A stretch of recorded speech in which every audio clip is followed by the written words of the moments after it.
Ryu wasn't born a hero. He was just another name among millions, dragged into a nightmarish game crafted by the gods. The rules were cruel, the world merciless, but unlike others, Min was given something rare, 100 chances to survive. Again and again, he died. Again and again, he climbed the tower of death. Floor after floor, life after life, as countless players fell around him, he endured. On his 99th life, he finally reached the top, alone. No allies, no rivals, just him and the looming gate of the final boss. Victory felt within reach, but fate had one last joke to tell. The door wouldn't open. It needed 5 players. He was the last one left. And just like that, he died again. That death triggered his final reset, the 100th and last regression. A rune etched into his soul rewound time one last time, sending him all the way back to where it all began. Back to the ordinary world. Back to a time before the game even started. No powers, no buffs, no allies, just memories. Memories of endless suffering and every mistake he'd ever made. This time, Min wasn't going to let fate walk all over him. Now stuck in the body of his younger self, surrounded by classmates who once mocked and bullied him, he decided no more mercy, no more survival. Domination was the only goal. Suddenly, an eerie sound cuts through the night. A voice cold and amused echoes across the city. It mocks humanity, calls them fools. Sheep blissfully unaware of the slaughter that's coming. Confused and drawn in, crowds rush toward the source of the voice. Then, from the sky, she descends, glowing with divine radiance. A woman who looks more angel than anything human. She floats above them, eyes sharp with contempt, calling humans pitiful monkeys in a cage. Some believe it's a special effect. Others are too entranced by her beauty to care. But Ryu Min just watches, unimpressed. He's seen this exact scene 99 times before, and each time it's just as irritating. The so-called angel flashes a smug grin. She says how easy it is for humans to fall in love with their executioner, one man frustrated calls out. He laughs, accusing her of being part of some weird performance. He scoffs. What is this? Cosplay? Some floating hologram skit? That was his last mistake. The angel's eyes flare crimson, and in a blink, she severs his head clean off. His blood paints the crowd red. Panic, screams. The radiant lady of light now stands as judge, jury, and executioner. She warns them coldly. Speak out again, and your fate will be the same. Silence. Then she begins her announcement, the same one Min has heard over and over. You have all been chosen to participate in a game. It consists of 20 rounds, one each month. Your soul will be transported to another world. There you must complete a quest. Succeed, and you return. Fail, and you die. The rules are vague, the stakes terrifying. But then comes the real blow. Only half of them will survive. A wave of dread sweeps the crowd. The angel explains that only those aged 15 to 29 will be drafted. Older or younger, you're lucky, you stay behind. One elderly man cheers in celebration until a younger thug grabs his collar, annoyed by his joy. His boss, Young Men, quickly calms the situation, telling him to focus before things spiral out of control. Then the angel speaks again. 18 million players have been chosen, and now the game begins. Without warning, everyone is teleported, isolated in separate spaces. She says, create your avatar and choose wisely. You won't get another chance. Ryu doesn't hesitate. He chooses the same form he's used across 99 lives, the one he trusts the most. He calls it Black Scythe. Moments later, he's standing in a familiar field of grass. The same digital body, the same scenery. To him, it feels more real than his actual human form ever did. Slowly, the other players arrive, amazed at their new appearances. Some flex, others laugh, a few check themselves out like it's a fashion show. Ryu knows better. Looking flashy makes you a bigger target. The strong don't show off, they survive. Then he spots him. Young Min, the bully, reappearing in his usual over-the-top, ultra-muscular avatar. Same mistakes, same ego, different timeline. As the crowd enjoys their new forms, the angel returns once more. Her presence alone crushes the mood. She asks coldly, having fun? Fear sinks back into the air. The first round hasn't even started, but the real game has already begun. The crowd is growing uneasy. Someone finally asks aloud, why does it feel like there aren't even a million of us here? The angel's expression darkens. Without missing a beat, she snaps, this is only one of many locations. Countless others are gathered across the world, each with their own overseer. It's clear now, the scale of this game is massive. But before they can process that, she continues, laying out the basics. She says, close your eyes. Think of a status screen. Everyone obeys, and like magic, a digital little window appears in their minds. Ryu already knows what's waiting. 0 stats, level 1, just like the 99 times before. The angel confirms what he already knows. Everyone is a beginner, weak, helpless, unarmed. She commands, grow stronger, and if you somehow survive all 20 rounds, you'll earn a wish. Any wish that catches their attention, all of it. Then, she tells them to check their inventory. A mysterious item has already been delivered. A one-time use rune fragment, usable only at level 1. Curious murmurs ripple through the crowd. Yong Min, ever the show-off, activates his rune immediately, gasping at the result. The angel smirks. She says confidently, "You'll all be satisfied, for now." And just like that, their first quest arrives. Objective: kill 100 goblins. Within seconds, thousands of goblins begin materializing. 10,000 monsters, 5,000 players, a massacre waiting to happen. The angel gives no further instructions, just a cold order: fight. The goblins, who had been merely glaring until then, finally stirred to life the moment the angel's voice echoed across the battlefield. Their screech ripped through the air like the cry of starving beasts,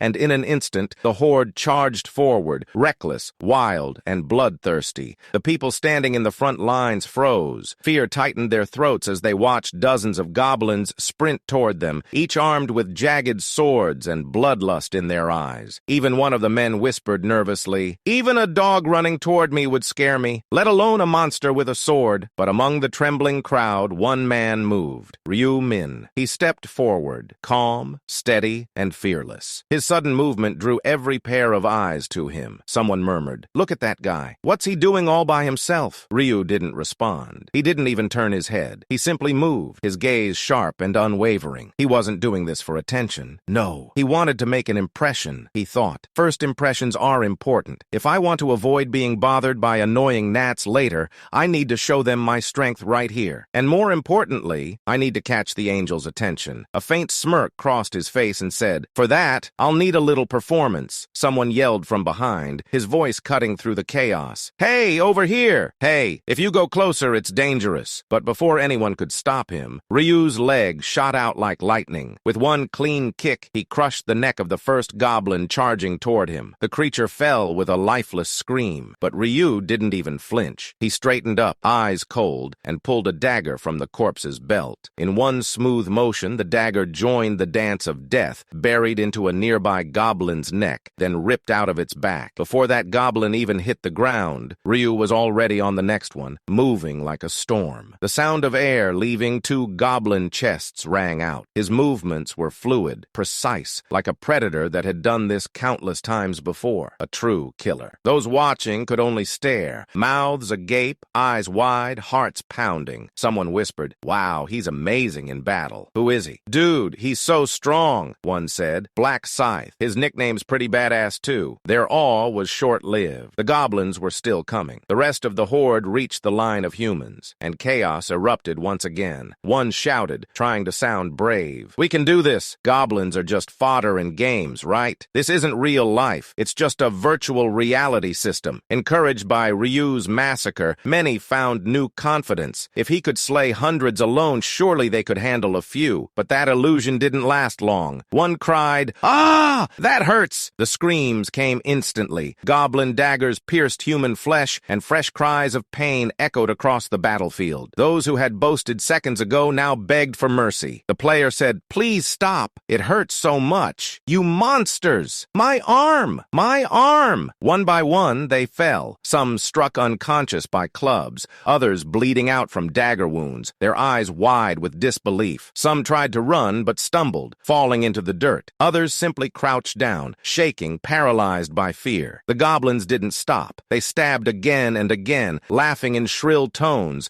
as they drove their blades into helpless bodies. No one thought it was a game anymore. The pain, the blood, the smell of death, it was too real. The only thought left in anyone's mind was survival. Run, hide, live. Their instincts took over. Some ran, some froze, and a few trembling chose to fight. One shouted, swinging wildly, "Die, you monster bastards!" They managed to knock out a few goblins, their knuckles cracking, their eyes wild. But killing was another story. These were modern people, men and women who had never even killed a chicken before. How could they break a goblin's neck? Instead, they were the ones who collapsed, bleeding, gasping, dying, surrounded, outnumbered. numbered, trapped. The sound of goblin feet closing in on them echoed like drums of doom. High above, the angel watching from the sky, Brielle let out a soft, cruel giggle. "Kikike, this is amusing," she said. "The goblins are eating the humans alive." To her, this wasn't tragedy. It was entertainment. Watching humans fight for their lives was no different than watching stray animals brawl in the dirt, she said mockingly. Even if the opponent is a child, there's no chance of survival when dozens of them charge with daggers in hand. But then, her smile faltered, replaced with curiosity. Down below, one human still stood firm amidst the chaos. Dozens of goblins surrounded him, and yet he didn't fall. He cut through them like death itself, she wondered aloud. Who is that human? And what's up with his name? Black Scythe. Even as an angel, she couldn't see his information. No name, no stats, no rune. The system didn't allow it. She hissed. Such a dog-like system. They let us see their quest progress but block their personal data? Ridiculous, she frowned. She had always hated being assigned as a guide. Babysitting inferior humans wasn't exactly her idea of a divine mission, but now her lips curved upward in delight. The battlefield below was drenched in green and red blood. The humans screamed. The goblins laughed, and one man, one terrifying human, danced through death like a reaper. The scene was brutal, savage, beautiful. Brielle whispered, her eyes gleaming. "Kekeke, this is far more entertaining than I expected. Their despair, their screams, this is delightful." Then, spreading her wings wide, she shouted with manic glee, "Kill them! Kill them all, you worthless vermin! Fight each other like the insects you are!" Her laughter echoed through the blood-soaked air,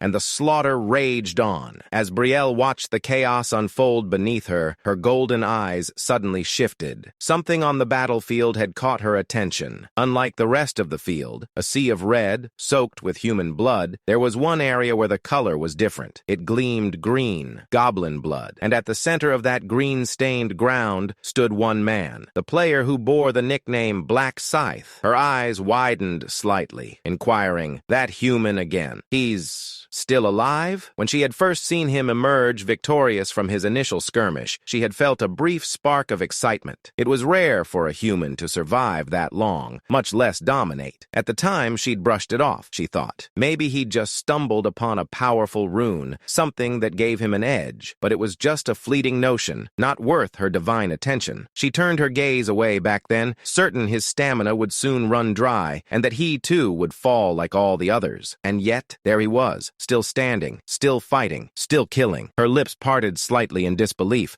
That human was tearing through goblins like a storm of blades, cutting them down faster than they could screech. 70 of them had already fallen beneath his hands. Even Brielle, who could see the quest's live progress, felt an unfamiliar thrill. She murmured, leaning forward, eyes gleaming. This is his first battle, yet he fights like he's done this before. Ryu's movements were fluid and sharp, his expression calm and predatory. Each swing, each stab, precise, purposeful. Even the goblins, savage as they were, faltered for a moment under the sheer force of his aggression. Could a human on Earth truly have been a killer? The thought made her grin. Watching him stirred something in her. Amusement, interest, perhaps even admiration. Her mood, which had been sour minutes ago, suddenly lifted. She didn't know what fate awaited him, but for now, the show was getting better than she ever expected. Brielle's mouth curved into a satisfied smile. Below, a goblin screamed as it clawed at its face, both eyes gone. It fell to the ground, thrashing wildly. Ryu didn't waste a second. He dashed forward,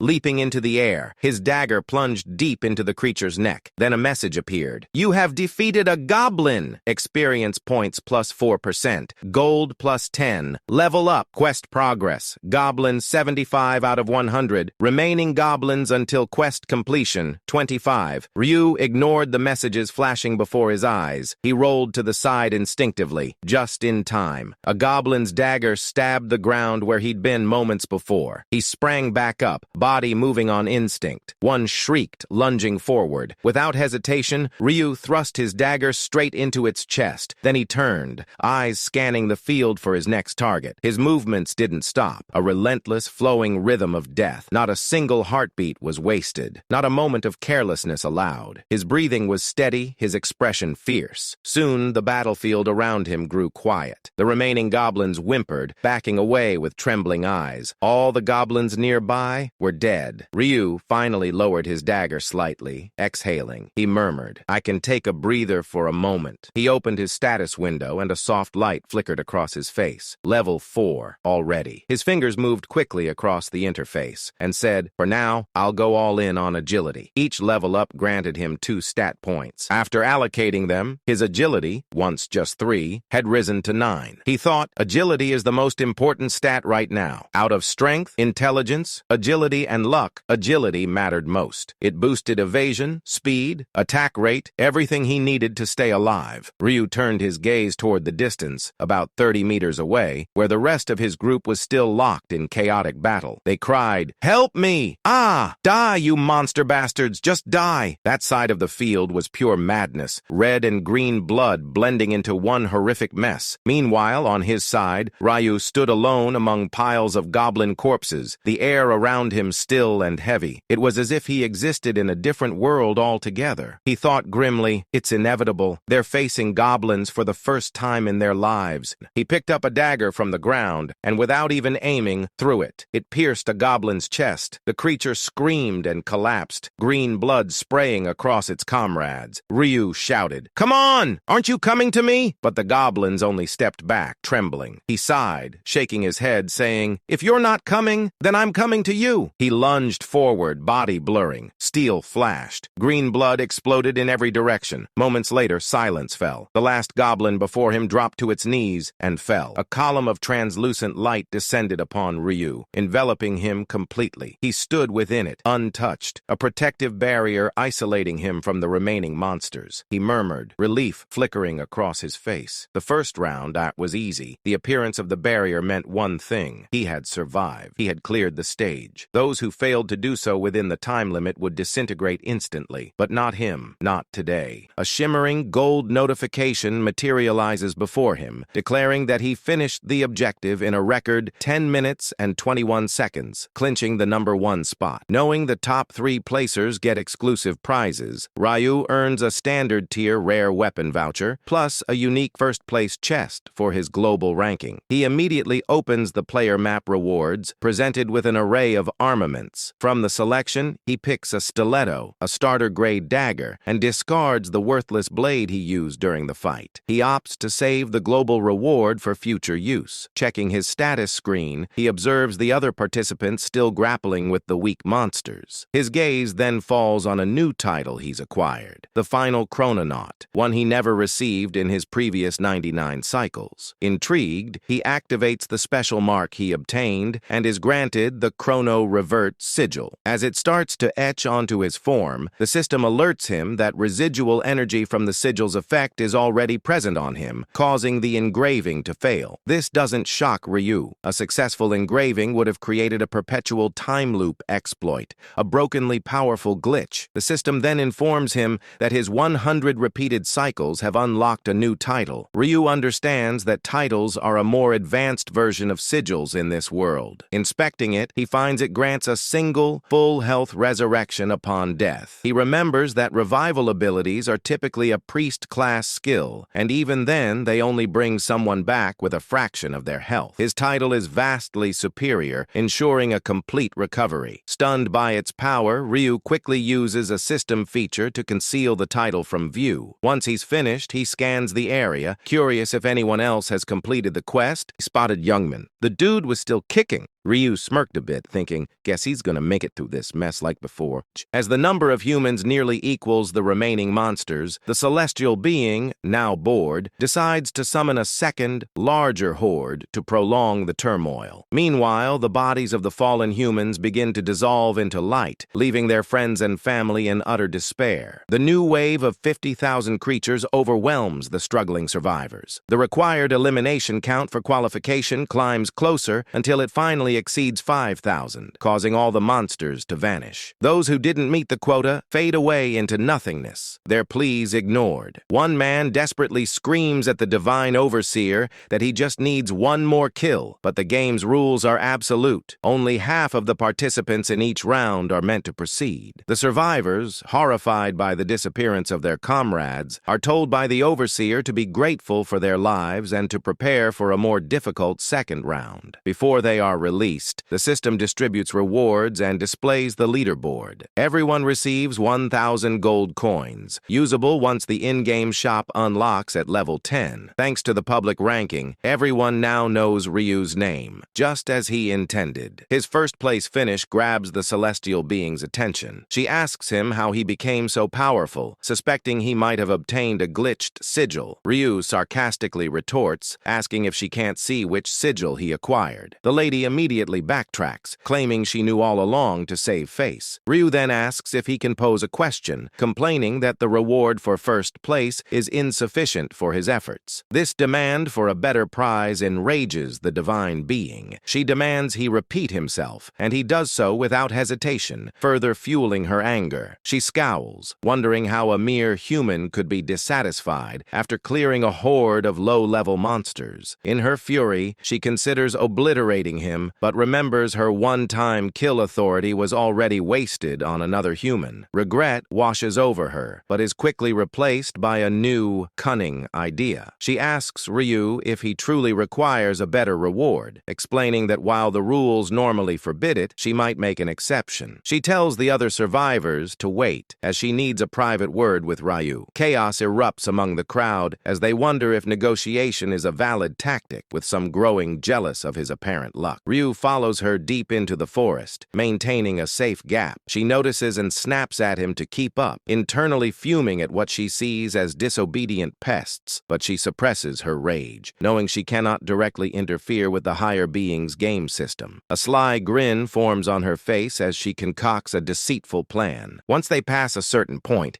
she plans to slay Ryu. She knows that slaying a human for personal reasons could cause some serious problems. After all, she doesn't have the authority to do so, and she might be punished for disrupting the game. To avoid any consequences, all she needs to do is make sure there are no witnesses. When she finally arrives at a safe spot, she turns around only to be met with an unexpected surprise. A fist comes crashing through her face, completely catching her off guard. The punch sends the angel crashing to the ground, and a strange golden liquid begins to bleed from her, making her more furious than ever. Furious and determined to crush Ryu, she tries to approach him, but to her shock, he vanishes without a trace. Ryu quietly sneaks up behind her, catching her completely off guard. With one hand gripping her wings, he uses the other to choke her, holding her in place. She screams at him to stop, but Ryu doesn't budge. One by one, he rips off her wings, showing her that escape is no longer an option. As Ryu finishes tearing them apart, he taunts her, asking if it hurts. The angel, clearly confused and enraged, asks him if he's lost his mind. Ryu, with a smirk, calmly explains that he knew she had a dagger hidden in her wings and was planning to kill him with it. The lady still refuses completely, arguing that none of this was ever her intention. But Ryu calmly calls her by the name Belle and tells her that lying to him won't get her anywhere. The angel instantly panics, wondering how a mere human could possibly know who she is. Right then, Ryu pulls out her weapon and scares the living daylights out of her. Desperate to survive, she tries bluffing her way out by threatening to use that head-exploding power of hers with just a flick of her finger. But Ryu shuts it down immediately, saying she's already used her killing move. This sends the angel into full-blown panic, and she starts scrambling for excuses, trying to strike some kind of deal. She attempts one last threat, claiming her friends won't let him walk away alive, but Ryu sees right through it. He tells her plain and clear that no one's coming to help because all her so-called angel friends are just self-absorbed narcissists who wouldn't lift a finger even if she dropped dead right there. She argues that making her kick the bucket wouldn't do them any good and says they'd just end up without an angel, which would make it impossible for them to return home. Hearing this, Ryu tells her that the system automatically sends the players back once the rewards are announced and doesn't need her approval for that to happen. She keeps trying to bargain and come up with some pretty lame excuses, saying she'll give him any information he wants while begging for just one more chance to see another day. But Ryu doesn't look convinced at all and tells her he already knows everything about the game, explaining that angels like her are nothing more than chess pieces placed to guide the players and serve no other purpose. Ryu shows her no mercy and drives his blade straight through her, taking her down for good. After he finishes off the angel, the system notifies him that he's officially the first person to ever eliminate an angel and rewards him with the title of the first angel slayer. On top of that, Ryu receives the angel blood along with the rune of slaughter. Turns out this isn't his first time pulling something like this off, and just like before, he's once again the very first to take down an angel. The rune gets engraved directly into his body, and his newly earned title now doubles his stats whenever he's up against an enemy from the Holy Order. Back in his previous regressions, he only found out about these rewards during the 13th round while battling the angels. And since they're meant for just one person, the system designed them to be as unique as possible. Besides the double stat buff from the title, he also gains the rune's bonus, which increases his stats by 1% every time he kills an enemy, stacking up to 100%. However, this effect completely resets once the next round begins. Ryu smirks while holding a golden item, the angel's blood, which turns out to be the sole reason he went after the angel in the first place. Since this item lets a player choose Grim Reaper as their profession, professions are something every player gets access to once they hit level 10 and above, with 30 different kinds available overall, and there are several ways for someone to unlock one. One way to gain a profession is by obtaining a specific item, either through a hunt or by meeting certain requirements. But some professions fall under the unique class category, meaning they belong to just a single person, and as expected, these professions are in a completely different league compared to the rest. Ryu then checks the reward he got from the world map and decides to go with the experience boost for the next round, knowing that the most important thing right now is to reach level 10, so he can finally enter a profession. He's fully aware that this is his last regression, which means he has to become the strongest version of himself by making use of everything he can possibly get his hands on. Right then, the round comes to an end, and every living soul gets returned to their original dimension. People slowly start waking up on Earth as their souls return, confused and wondering what just happened. For most of them, it all feels like a strange dream, and when they look around, they notice that their bodies had collapsed the moment they were pulled into that other dimension. They check the time and realize that the amount of time that passed in their dream matches exactly with the real world, which only makes things more unsettling. Their heads feel heavy, and their limbs ache with soreness. Young Min and his friends glance around, noticing that some people are still lying motionless, not yet waking up from whatever dream they were trapped in. The humans begin talking among themselves, slowly confirming that it wasn't just a dream after all, and that they'll definitely be pulled back in when the next round begins. They rush to wake up their friends, who are still passed out, but the moment they check on them, they realize the bodies are ice cold and not even breathing, confirming that these people have actually kicked the bucket. It's right then that the brutal truth hits everyone. This whole half the people will survive thing wasn't some twisted joke, and those who didn't make it really are gone for good. Panic spreads like wildfire, and even the bully young Min starts trembling, shaken to his core. The sick piece of trash genuinely feels glad that rich or poor, everyone now stands on an even playing field in this new world. So he casually tells the guy having a panic attack to chill out and just live a little. He adds that the world has always been unfair anyway, and brings the freaked-out kid back to reality with his casual vibe check. He tells young Min that while his life might not be worth much, he still has goals he wants to chase. But the crazy guy ignores him and looks for someone he cannot seem to find. He wonders where Ryu disappeared to after getting knocked out and quietly chuckles to himself, thinking a weak little wimp like him probably croaked in a ditch somewhere without anyone noticing. Just then, his attention is stolen by a guy decked out in armor who is just minding his own business and staring into the air. The crackhead quickly realizes he can also access the system to check his own stats, and seeing his goons also shocked when they confirm it for themselves. It takes the gang a second to fully process that they can also open their own status screens and even even view the items they get in real life, though no player can ever peek at someone else's. Min decides to test it out by casually picking up a rock and crushing it effortlessly with one hand. Watching it crumble into powder from his sheer crushing power, the snake-eyed guy grins like a complete idiot at his newfound strength. The next day, news about the event spreads like wildfire, and it quickly becomes common knowledge that an entire crowd of citizens had fallen unconscious after a mysterious lady descended from the sky like a UFO, with rumors flying around that she has the power to pop heads like balloons or send people straight into a coma. Watching the experts scramble to interpret the situation on his phone, Ryu figures that full-on chaos will break loose once they find out that half the unconscious players are going to pass away from heart attacks soon, including a few famous celebrities. But he knows the real game begins when the police discover that the survivors have turned into players with special powers, though their low stats will not be much of a problem in the beginning. At the later stages, they will become way too powerful for even the military to handle properly. That is where Ryu plans to come in and shut them down before they get too drunk on their powers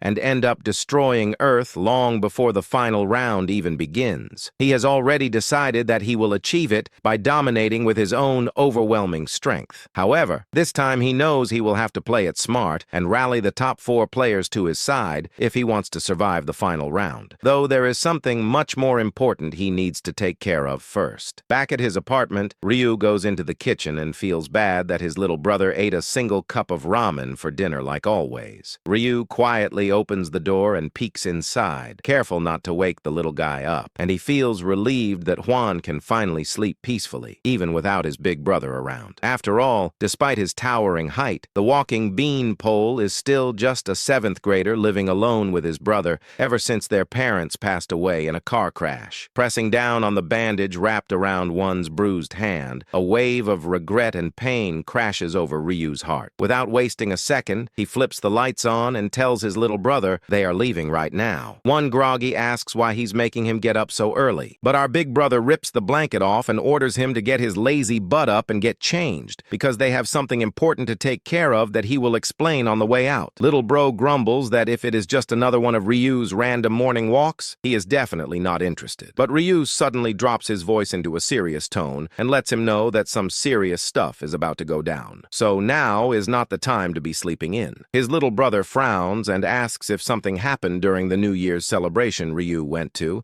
and our guy says he will explain everything once they are moving. As the brothers head down a quiet alley, his little brother wonders what could be making his big brother act so tense and serious out of nowhere. That is when Ryu tells him to check the news, since a whole lot happened while he was snoring away. And Ryu-wan's jaw drops when he sees the Looney Tunes-style headlines about some angel that kidnapped a bunch of young people into another world, with Ryu finally revealing that he was one of those poor souls and barely made it back alive after clearing the first mission. His little brother instantly starts panicking and demands to know if he is really all right, especially because after their parents crash, Ryu is the only family he has left in this world. He remembers how completely broken he felt back then, but somehow his big brother always stood strong and made it feel like their parents were still with them even now. However, there is a limit to how much anyone can take, and even his brother might not be able to handle something as traumatic as suddenly being forced to hunt 100 monsters. Already knowing exactly what his little brother is thinking, Ryu calmly reassures him that the stat system makes players stronger, so even a guy built like a stick of spaghetti like him is going to be fine. Seeing that Ryu-wan is still not buying it, Ryu-min tells him all those worries will disappear when he watches him fight, and that he just needs to follow along and trust him for now. But little brother crosses his arms and stands firm, refusing to move an inch until Ryu spills whatever it is that he has been keeping from him the whole time. Glancing at the nasty bruise on one's hand, Ryu's face hardens again as he finally speaks up and name drops the jerk who has been bullying Ryu-wan all this time, causing the poor kid to immediately start sweating bullets. Hearing his bully's name come from Ryu, the little brother feels completely shocked that he already knows about his situation. He turns to his brother and asks if he really knew everything from the beginning. The guilt hits him like a truck because he tries so hard to keep it hidden, not wanting to dump more problems onto Ryu when he already has enough to deal with. But deep down, Ryu feels the need to apologize to his little brother, since he never truly noticed the pain one had been carrying all this time. Back in in his first life, Ryu ended up finding out in the worst way possible. He was lying down for a nap when one casually mentioned that he was stepping out for a walk. Sometime later, Ryu picked up a call in a grumpy mood, not expecting anything serious, but the woman on the other end gave him a brutally cruel wake-up call when she told him she needed him to come to the hospital. It turns out that Ryu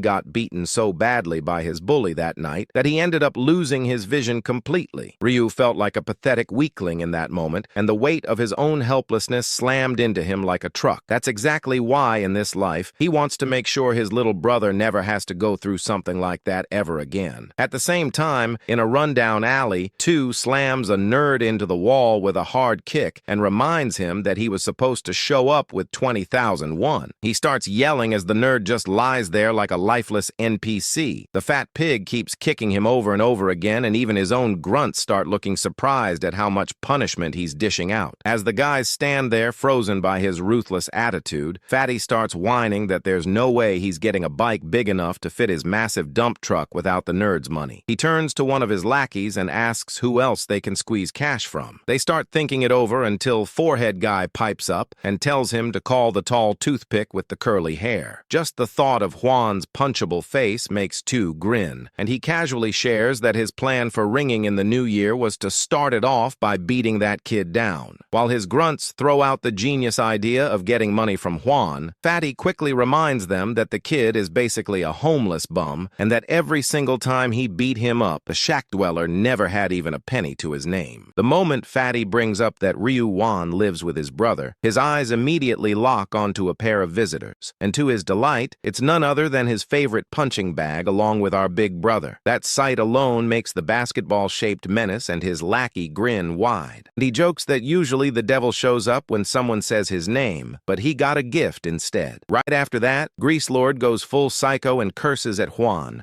which makes him scared and begins shaking as he quickly apologizes. But Ryu doesn't flinch and shoots Fatty a cold stare that says his days are officially numbered. Two just smirks, thinking all one did was hand-deliver him a brand new punching bag, and then asks who exactly he dragged along to come save his sorry self. Before the boy can even respond, the big bad brother steps up and introduces himself, which makes Fatty grin wide as he tells Juan that he really messed up this time, and now his brother's about to get stitches for his snitch. But then Fatty pauses for a second and decides to send his boys in first to see just how good this guy really is. The first dude almost loses his soul, laughing when he sees how short Ryu is. But Ryu answers that with a solid punch straight to his ugly mug, dropping him to the ground with a loud, satisfying thud. That move stuns Budget Justin Bieber so badly that he instantly throws his fist with everything he's got, tearing through the air at full speed. But Ryu smoothly dodges with a clean side deep. He hits the guy so hard that the poor dude flies into a distant pile of boxes, crying out for his mom like a baby. At the same time, Baldy and Two's last goon drop to the ground, curled up and shaking in pain from just a single hit each. Watching all this go down, the fat boy starts trembling and barely holds it together as he tries to cope that one's brother must have just picked up a bit of boxing somewhere.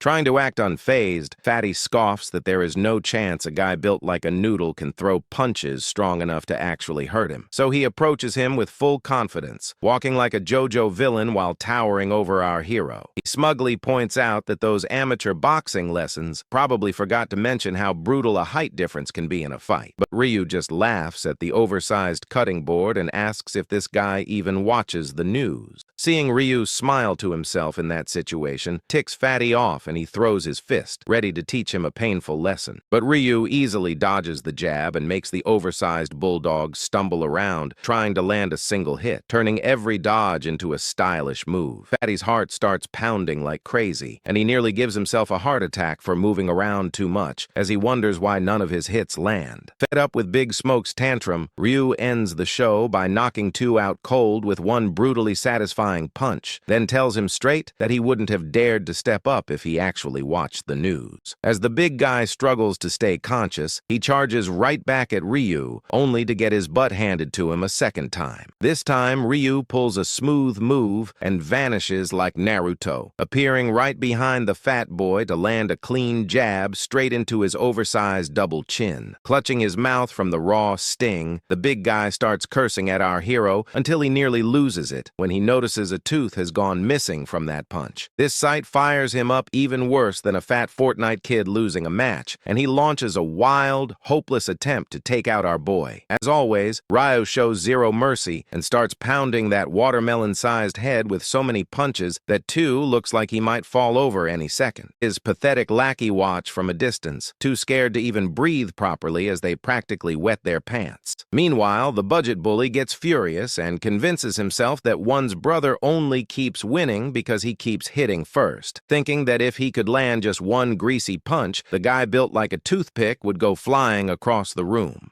That, he tries his best one-punch man move and throws everything he has into dropping our hero with one strike. But Ryu calmly uses his own momentum against him and sends the human football flying straight into the goal. As the big guy crawls across the ground like an oversized caterpillar, our Ryu stands over him and casually asks how it feels to finally experience the kind of pain he always loved dishing out, while flashes of regret from watching one get beaten and broken in every past life cross his mind. But Two suddenly switches up his act and starts begging for mercy, shaking on the ground just like the same kids he had bullied before. Still, Ryu calmly steps closer and reaches out to grab his hand, while the big guy shuts his eyes and braces himself for the worst. After a few sweet moments of suspense, Ryu flashes a wide grin and tells him straight up that the biggest mistake he ever made wasn't even being born. It was daring to bully one. Right after that, Two needs a second to process the loud snap echoing in his ears,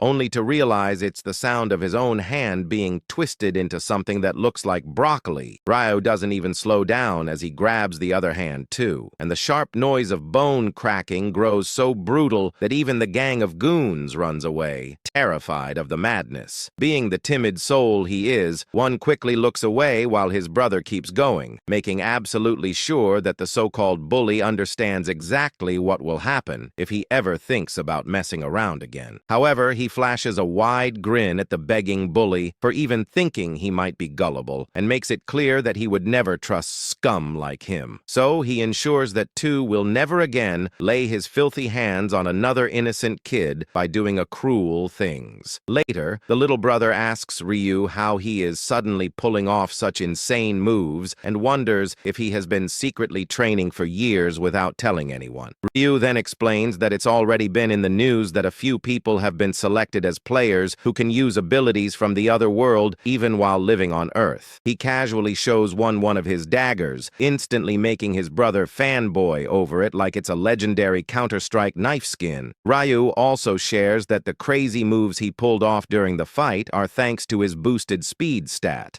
which easily puts him above even world-class athletes, though he quickly stops talking as Ryu 1 starts getting too curious and throwing out more questions. Ryu simply shrugs it off, remembering how the last time he shared too much. It ended with one getting kidnapped by another player, and even though he made it out unharmed, our big brother has no intention of letting him go through anything else painful ever again. Suddenly, he turns his head when an earth-shattering rumble comes from Ryu Won's stomach, and Ryu quickly offers to take him to the convenience store for a special breakfast to celebrate what had been a pretty fine and non-violent day. Inside the store, Ryu Won asks what might be the most genuinely depressing question ever, as he looks around and sadly wonders where his brother is even going when the cup of ramen is already right in front. Our big brother tells him to hang on for a bit as he goes to withdraw most of his life savings in one shot, reassuring one not to worry about it. He then casually tells his little brother that he can pick out anything he wants from the expensive food aisle. Ryu Won hesitates for a second, thinking they might run out of money before New Year's, but he folds right away and grabs a box of chicken noogies without a second thought. His whole face lights up as he says he's always wanted to try them, and seeing that precious smile makes Ryu so happy that he promises to take him to a restaurant next time so he can finally try beef. Big brother comes back, slams a pen down on the table, and stuns one by announcing that he spent almost all his life savings buying lottery tickets. Sweat bullets roll down Ryu Won's face as he nervously asks Ryu exactly how much he blew on them, only for Ryu to casually reveal he emptied his whole account, sending Ryu Won into a full-on panic attack. Ryu doesn't waste a second and starts scribbling furiously, and Ryu Won, looking over, notices notices something strange happening and asks why he wrote the same number on all 20 tickets. With a cheeky grin stretched across his face, our Ryu proudly tells him that it's his lucky number. Back in their apartment, Ryu Wan sits there, dreading every second as he watches the lotto announcers slowly reveal the winning numbers. He practically starts chewing on his nails, thinking about the fancy dinner they could have enjoyed instead of blowing all that money. But his worry starts fading fast as the announcers call out the lucky numbers. He stares at the screen, completely stunned as he realizes they match perfectly with the numbers Ryu had written down. And the announcer even says they are the #1 winner. Feeling like he might be stuck in some crazy dream, he gets all tear-eyed and asks his brother to pinch his cheek just to make sure it's real. Our big brother just teases him to stop panicking like a baby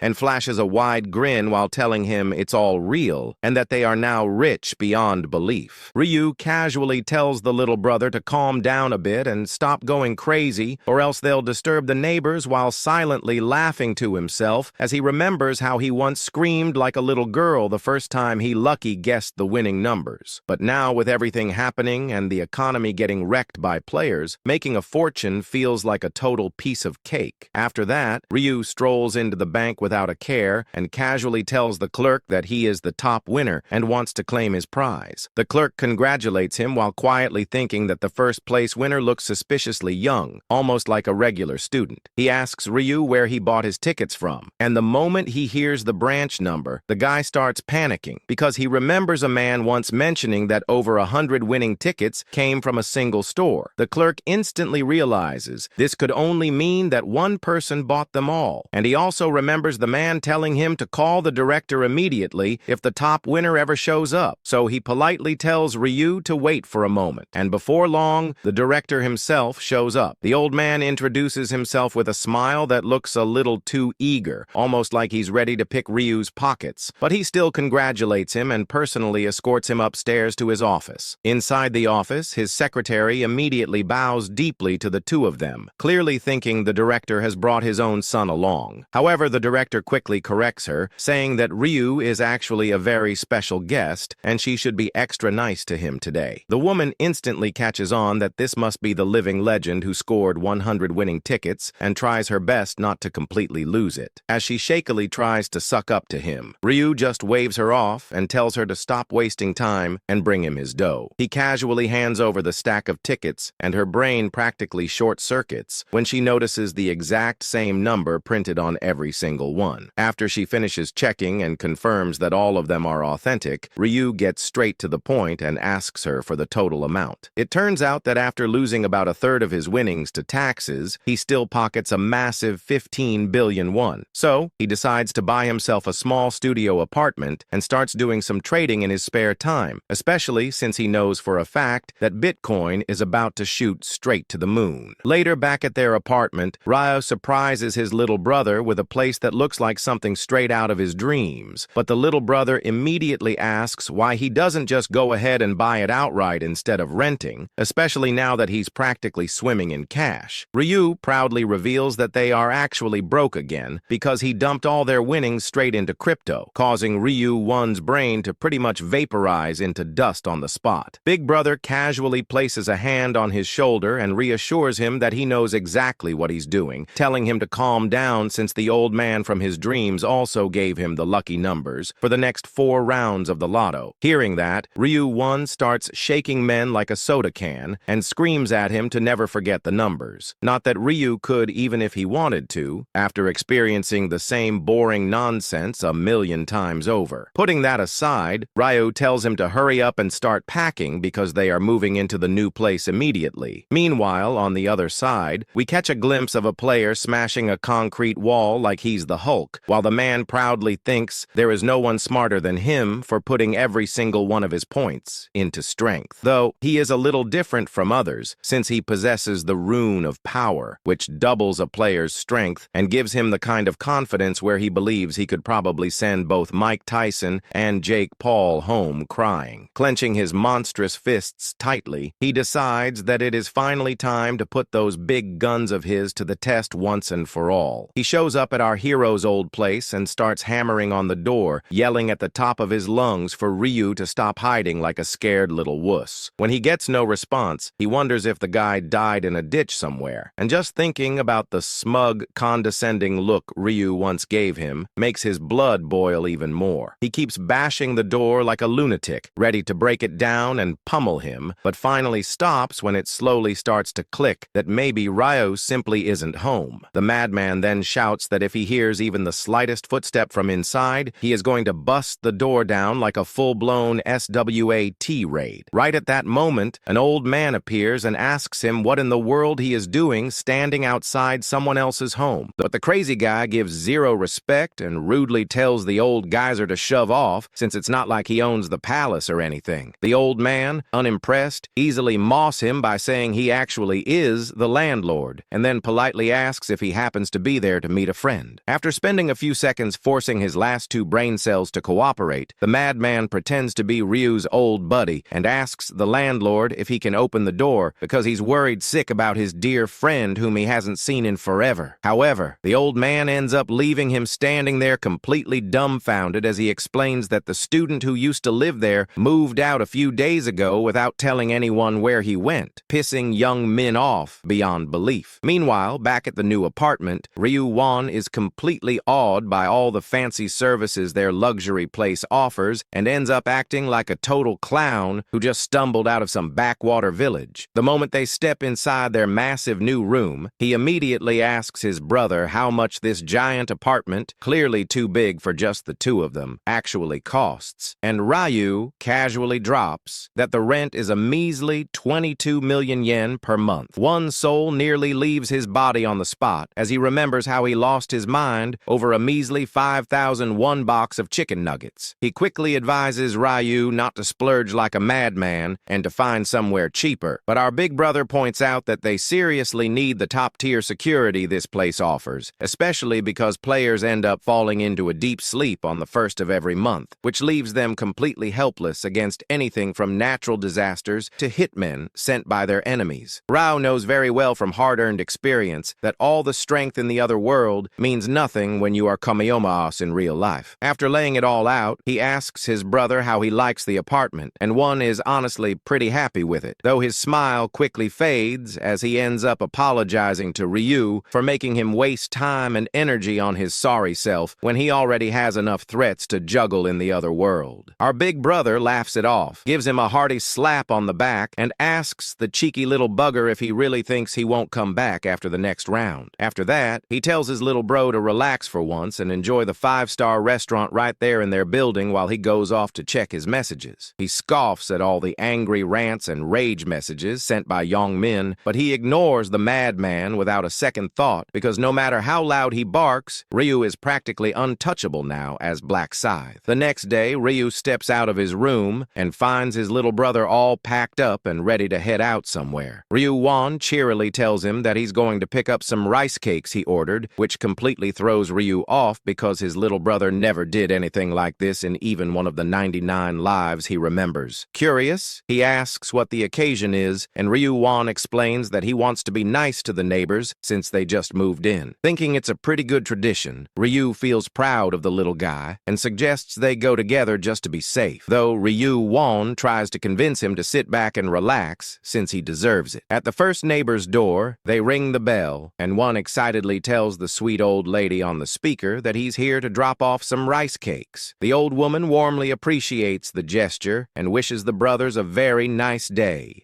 After that, they move on to visit the other flats one by one until they finally arrive at the very last one. On the way, Ryu tells his brother that everyone living in the building has a private penthouse, so they are either ultra-wealthy business owners or celebrities. Ryu Won rings the last doorbell, but it seems like the owner is out, so they turn around to leave when both brothers are completely stunned to see a gorgeous woman in a golden dress walking right toward them, none other than the famous actress Seo Arin. Ryu Won finds himself completely enchanted by her radiant beauty, while Ryu stays completely unfazed, like the Sigma he is. As they attempt to hand her the cakes, her bodyguard suddenly steps in and starts interrogating the brothers to figure out if they happen to be stalkers. Ryu shuts down his obnoxious attitude with a cold glare and coolly explains that he is no EAS from the streets, saying he just moved in recently and came over to drop off a housewarming gift. Hearing this, the bodyguard finally relaxes and promptly shoots shoots their offer down, since pretty ladies like Aaron are not allowed to mess up their figure with sweets. After swinging the door open to their apartment, he politely asks the lady to head right in, although she glances back at the brothers as if apologizing for her bodyguard's terrible manners.